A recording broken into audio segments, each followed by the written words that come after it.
मेवाड़ के यशस्वी प्रधानमंत्री ठाकुर अमरचंद बड़ुआ की 304वीं जन्म जयंती समारोह के 4 दिवसीय कार्यक्रम के प्रथम दिवस रैली एवं पुष्पांजलि सभा के निमित्त यहाँ इकट्ठे हुए हैं। आज के कार्यक्रम की अध्यक्षता कर रहे हमारे अग्रज माननीय कुलपति उमाशंकर जी शर्मा साहब। ये बड़ा हर्ष का विषय है कि जो अलग हमने आज से 12 साल पहले चलाई थी वो अब मूर्त रूप ले रही है। और जैसे कि आपने आज सुबह देखा होगा कि ठाकुर अमरचंद बड़ुआ चौराहा जो पहले दोराहा था, आज दोराहा से तिराहा बन चुका है। और तिराहा भी इस रूप में बना है कि बीच में जो त्रिकोण दिया है उसमें हम करीब 150 लोगों का एक छोटा सा कार्यक्रम कर सकते हैं। मैं जब पिछली बार वहाँ के इंचार्ज माथुर साहब से मिला था, उन्होंने कहा था कि दोनों तरफ जो घुमाव है उस खातिर हम चौराहे के लिए खोल नहीं पा रहे हैं, क्योंकि खोलते ही वहाँ एक्सीडेंट प्रोन जोन हो जाएगा। तो हम भी मुजफ्फरपुर के नागरिक होने के नाते ये नहीं चाहेंगे कि वो दुर्घटना संभावित एरिया बन जाए। इसलिए जो ही वो चौथी कड़ी जो चौथी सड़क जो है जिसको चौराहा बनने के लिए चाहिए हो जाएगा काम, तो वो चौराहा बनाकर बीच में गोला बनाकर पूरा चौराहा बनाएंगे। तो शायद उसमें हो सकता है इस साल वो काम पूरा हो जाए, क्योंकि प्रशासन भी इस बारे में सक्रिय है। तो उम्मीद करते हैं कि अगला जो कार्यक्रम होगा तब तक ये चौराहा अपना मूर्त रूप ले चुका होगा। ठाकुर अमरचंद बड़ुआ स्मृति संस्थान की जो 3 मुख्य मुहिम चली थी, वो प्रथम थी कि उन पर एक प्रमाणिक पुस्तक निकाली जाए ताकि लोगों को उनके बारे में पता लग सके। हमें हर्ष है कि गत वर्ष हम उस लक्ष्य को प्राप्त कर पाए और हमने उसकी 1000 प्रतियां छपवाई है। पर अब आप सबका ये दायित्व होता है कि वो उसकी कॉपी प्रति जन जन तक पहुंचे। उसका शुल्क जो हमारा कॉस्ट ऑफ प्रोडक्शन है वही रखा है, मात्र 300 रुपये रखा है। मेरा तो ये मानना है कि 300 रुपये 500 रुपये के गिफ्ट हम किसी को बर्थडे में देते हैं, तो आप तो हर परिवार में जब कोई बर्थडे बने एल्डरली पर्सन की, बड़े बुजुर्ग की, तब आप उनको यह पुस्तक भेंट करें। इसी बहाने मेवाड़ के हर घर में ये किताब चली जाएगी। तो किताब जब घर में जाएगी तो स्वतः ही लोग उसको पढ़ेंगे। तो मेरा ये मानना है कि 300-500 रुपये का दूसरा उपहार न देके उन्हें आप मेवाड़ की विरासत सौंपे। इसमें काफी अच्छे आलेख लिखे हुए हैं। दूसरी मुहिम जो चलाई थी वो थी इस चौराहे की, जो महोत्सव ले रही है। और तीसरी मुहिम जो है वो तोप माता रोज में तोप को उठाने की, वो भी हम संभवतः इसी वर्ष पूरा कर पाएंगे। इन्हीं शब्दों के साथ आप सब यहाँ पधारे। पर मुझे बड़ा दुख होता है जब कुछ लोग अपने ईगो को सेटिस्फाई करने के लिए संगठन को कमजोर करते हैं। समझदार को इशारा काफी है। मैं उन्हें चेतावनी देना चाहता हूँ कि संगठन कभी कमजोर नहीं होता और 1 को 1 11 होते हैं और 1 से 1 हटता है तो कम नहीं होता है, दूसरे लोग जुड़ेंगे। यही शब्दों के साथ मैं अध्यक्ष उद्बोधन के लिए डायरेक्ट क्या आप बोलोगे? अच्छा, और कोई विचार अपने वक्त देना चाहिए? पूरे साहब और कुछ कहना नहीं है? धन्यवाद साथियों। बड़ा हर्ष का विषय है कि आज ठाकुर अमरचंद बड़ुआ जी के 304वां जन्म दिवस है। इस अवसर पर आप सबको शुभकामनाएं और बधाई प्रेषित कर रहा हूँ। और जैसा कि पूर्व में घोषित था कार्यक्रम कि हमने अमरचंद बड़ुआ जी की जहाँ मूर्ति लगनी है चौराहे से, वहाँ से जुलूस के रूप में, रैली के रूप में या गंगो कुंड पर जहाँ बड़ुआ जी की छतरी है, जहाँ पे उनका समाधि स्थल है, वहाँ तक आए और यहाँ पे उनकी जो है पूजा अर्चना की। और उसके बाद में हम अभी इस्कॉन मंदिर में यहाँ इकट्ठे हुए हैं। और जैसा कि अभी विमल जी ने और चौबे जी इसके सूत्रधार हैं, गणेश जी नाग में हैं, व्यास जी हैं और पुरोहित जी हैं, आचार्य साहब हैं, सभी उपस्थित लोग यहाँ अपने आप में एक संस्था है। तो ये कार्यक्रम चलता रहना चाहिए जो बीड़ा आपने अभी उठाया है। और जितने कम से कम मैं चाहता हूँ कि आपने जो पदाधिकारी बनाए हैं, अलग अलग समूह से जुड़े हैं, कम से कम वो तो पार्टिसिपेट करें, उनको थोड़ा आप आगाह करें कि वो हर कार्यक्रम में कम से कम जो पदाधिकारी है वो तो आवे, दूसरे और साथ में एक दो लोगों को, दो तीन लोगों को और लेके आए, तो ये 50 60 100 की संख्या हो जाती है। और अगर 2 3 4 कार्यक्रम में नहीं आ रहे तो फिर उनको पद मुक्त कर दे कि भाई उनकी इच्छा नहीं है, कुछ नहीं है, पदभार भी ले रखा है और कार्यक्रम में आते भी नहीं है। तो बाकी जो इनका कार्यकाल रहा ठाकुर अमरचंद जी बड़वा का, वो बड़ा ऐतिहासिक रहा। और उन्होंने जैसा बताया था कि उस वक्त मराठा का आक्रमण होता रहा था और उससे थोड़ा मेवाड़ असुरक्षित फील हो रहा था। तब महाराणा साहब ने उनके घर पे जाके रिक्वेस्ट की कि आओ, तब वो अमरचंद जी यहाँ पर आए। उन्होंने 6 महीने की प्लानिंग की, जो भी तोप माता लगी हुई है अपने शहर बुर्ज के वहाँ सिटी स्टेशन के सामने, वो भी उन्हीं की योजना से लगी थी। 3 4 तोपें और माचला मंगरा पे उधर चारों तरफ से खाई खुदवा दी थी, ताकि जो है दुश्मन जो है मेवाड़ की सीमा में, उस वक्त उदयपुर की सीमा में प्रवेश नहीं कर सके। और वो थक हार के मराठाओं ने तब 6 महीने बाद उन्होंने अपनी शर्तों पे जो अ, अ, संधि करवाई और बाद में मराठा यहाँ से चले गए और मेवाड़ को सुरक्षित रखा। जैसे अभी वो बड़वा जी की पोल है, जो अपना पश्चिमी केंद्र, सांस्कृतिक केंद्र जहाँ से चलता, बागोर की हवेली उनके टाइम का है। अमरचंद बड़वा जो तालाब है और शहर कोर्ट का जो निर्माण है उन्हीं के कार्यकाल में हुआ है, क्योंकि 25 वर्ष तक करीब वो मेवाड़ के प्रधान रहे थे। तो काफी उस वक्त विकास के काम भी हुए और उन कामों को आज भी याद करते हैं। और महाराणा, क्योंकि उस वक्त कई कुछ 4 महाराणाओं के कार्यकाल में उन्होंने काम किया, तो बड़ा ऐतिहासिक था। बाद में सर्वस्व न्यौछावर करके वो उन्होंने अपने प्राणों की आहुति दी। कोई किसी अप्रिय घटना से उनको जहर दिलवा दिया गया और बाद में उनकी मृत्यु हो गई। तो बहुत अधिक नहीं कहते हुए आप सबको बहुत बहुत बधाई, शुभकामनाएं। और इसी प्रकार बड़वा जी के याददाश्त में, उनकी मेमोरी में हम ऐसे कार्यक्रम आयोजित करें और इतिहास को जीवंत रखें, यही मेरी कामना है। आपने मुझे यह मौका दिया और अवसर दिया, उसके लिए मैं आपका लोक जन संस्थान का बहुत आभार व्यक्त करता हूँ। बहुत बहुत धन्यवाद।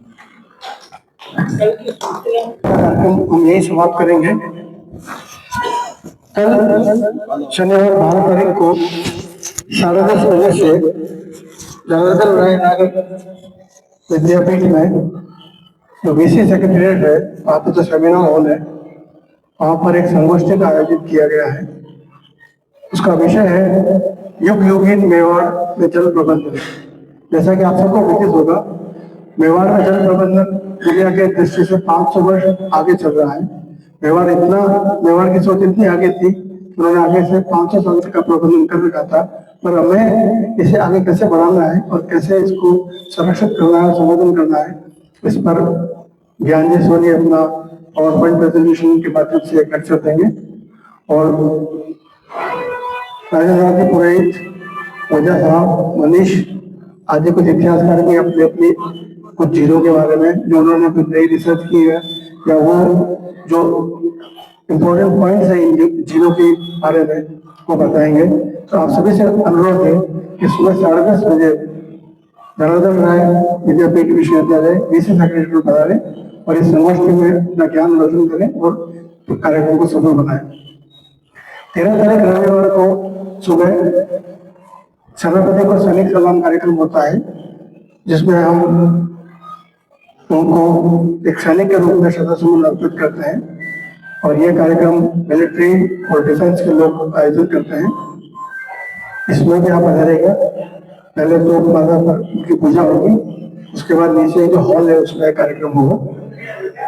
और सोमवार को हम गायत्री शक्तिपीठ में हवन करते हैं ताकि मेवाड़ की खुशहाली, ये हमारे कार्यक्रम में करते हैं ताकि मेवाड़ की खुशहाली हो। यज्ञ आहुति जब ऊपर जाती है तो उससे समृद्धि मिलती है।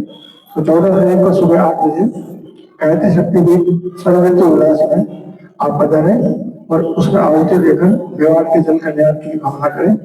आप सभी से इन सभी कार्यक्रम में बधाने का अनुरोध है और अपने इष्ट मित्र सहित से बधाएं। अंत में मैं हमारे पूर्व अध्यक्ष जयराम जी आचार्य से निवेदन करूंगा कि वे धन्यवाद की प्रतिपादन करें।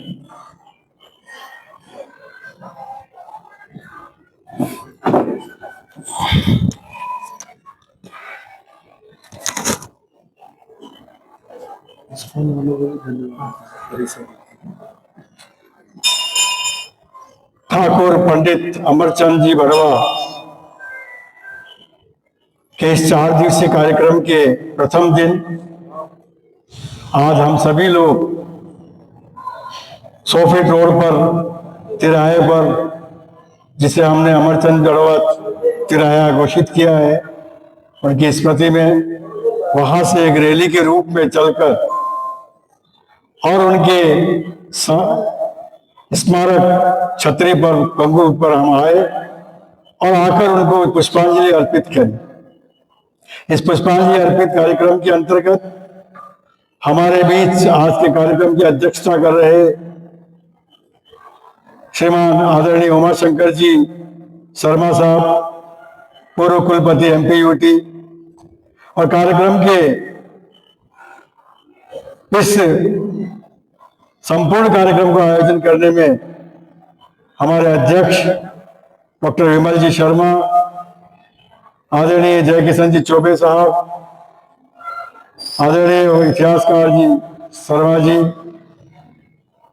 बाबूलाल जी, गणेश जी और अन्य सभी कार्यकर्ता जो इस कार्यक्रम के अंदर पधारे और जिन्होंने तन मन धन देकर और सबसे बड़ा श्रम दान देकर इस कार्यक्रम को सफल बनाने में जो हमारे साथ रहे, आदरणीय नागदा जी, पार्षद महोदय पूर्व, इन सभी के सहयोग से आज इस कार्यक्रम को हम यहाँ संपन्न कर पाए प्रथम दिवस के इस पुष्पांजलि कार्यक्रम में।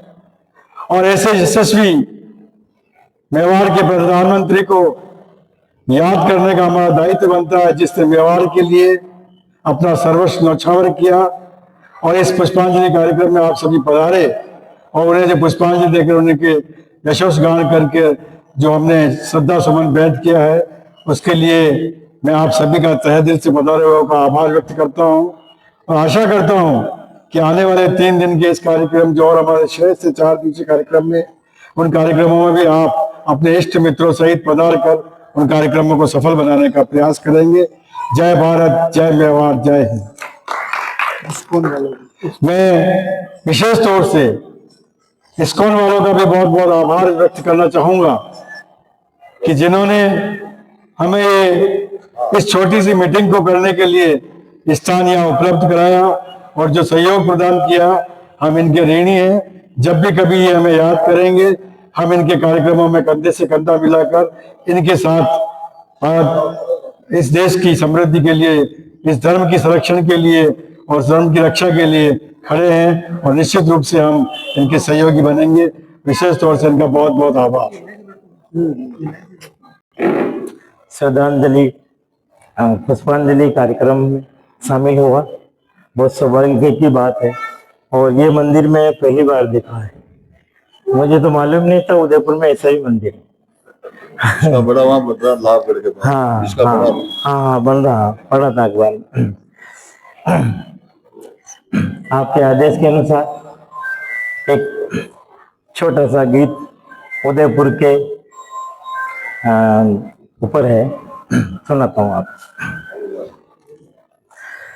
दुनिया का सुंदर सपना ये शहर उदयपुर अपना, दुनिया का है सुंदर सपना ये शहर उदयपुर अपना। बना है नंबर 1 दुनिया में, बना है नंबर 1 दुनिया में, इसे सलामत रखना, हाँ रखना ये शहर उदयपुर अपना। दुनिया का है सुंदर सपना ये शहर उदयपुर अपना। महाराणा मेवाड़ यहाँ, महाराणा मेवाड़ यहाँ, प्रेम प्रीत की बाढ़ यहाँ। महाराणा मेवाड़ यहाँ, प्रेम प्रीत की बाढ़ यहाँ। कुदरत का वरदान है झीले नदियां और पहाड़ यहाँ।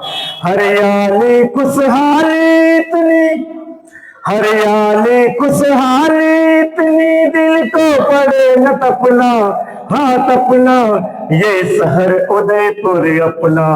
दुनिया का है सुंदर सपना ये शहर उदयपुर अपना। आन बान और शान यहाँ, मंच का ध्यान जाऊंगा। आन बान और शान यहाँ, वीरों की पहचान यहाँ। आन बान और शान यहाँ, वीरों की पहचान यहाँ। धन में वाड़ी माटी तुझको, भले बहुत इंसान यहाँ। आन बान और शान यहाँ, वीरों की पहचान यहाँ। धन में वाड़ी माटी तुझको, भले बहुत इंसान यहाँ। जाना हो अगर भारत में तो, दो विदेशी आपस में बात कर रहे हैं।